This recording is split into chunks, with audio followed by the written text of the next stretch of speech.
itong natigpan sa mga ginawa ni Jesus. Lumalapit sila sa mga tao. Hinahanap nila ang mga nawawala at sa paligay buka sa pakikipagdala po sa mga tao. Nakita natin ito nang kinausap nila. Kailangan niyang hugasan ang kanyang paa ng isang babaeng makasalanan. Sa tuwing nagpapagaling ang Panginoon, ginagawa nila ito ang malapitan. Hinihigo nila ang mga may sakit. Hinahawakan ang mga ng mga ulat at minsan pang pinapanagbahin na at nananamak sila. Sila ang umamis. Kaya naman ang Panginoon ang hamis. Hindi lang ang bawat individual hindi bilang isang bayan. Ang puso ni Jesus ay tumatangin sa bayang Pilipino at lumalayo sa Diyos. Kaya naman, ang ating pagdibosyon, nawa ay magbunga na tayo ay lalong umibig sa bayan. Tukunin natin ang bayan upang ito ay maging bayang kalugod-lugod at tumatalima sa kalooban ng Diyos. Isang bayang kumikilala at umiibig sa Diyos na ipapakita sa pag-ibig sa Diyos, sa kapwa, sa kabuuan ng ito.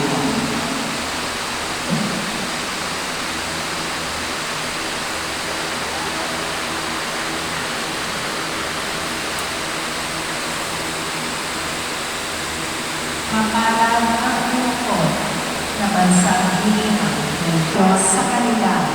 Kayo masunurin magpuri sa Kanya. Mapalad ang bansang ang poon ng Diyos. Mapalad ang bayan Kanyang pinupod.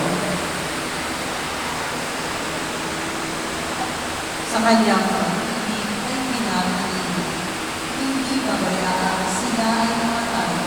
Kahit ng pagtulog, sila ay niluluhan. Ang ating pag-asa'y nasa Panginoon. Siya sa kalangganin at katulong. Ipagkaloob mo na aming makamit o buon ang iyong wagas na pag-ibig. Yamang ang pag-asa'y sa iyo nasasal. Pagmuli sa Ama at sa Anak at sa Espiritu Santo.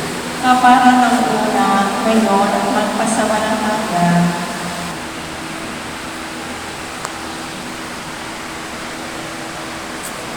Gawin mo kami bukas sa pag-asa, Panginoon. Gawin kami bukas sa pag-asa, Panginoon.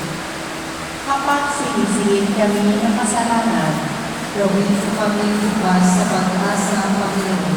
kapag sinasara ng galing ang aming mga puso, Gawin kami bukas sa pag-asa, Panginoon.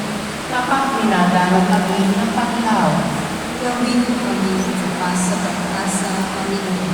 kapag sumasagi sa aming isipan ang panalangin sa pangangailangan ng aming kapwa, Gawin kami bukas sa pag-asa, at ulan. Kamuli namin magsamba at papuri ang aming awit at presensya ng Diyos para sa mga taong lumahal at pinanagigay. Ang langit ay mga pinipili. Ay maaari na sa inyo.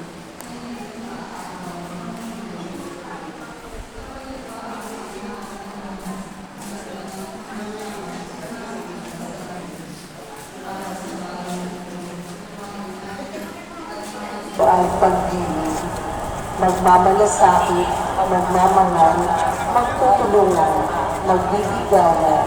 Ang dignidad ng tao ay pahalagahan bilang dignidad ng Diyos na sa Kanya ay gumanap. Amen.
ng peregrinang simbahan, tinatanglawan ng Espiritu Santo ang lahat ng mananampalataya sa liwanag ng pag-asa.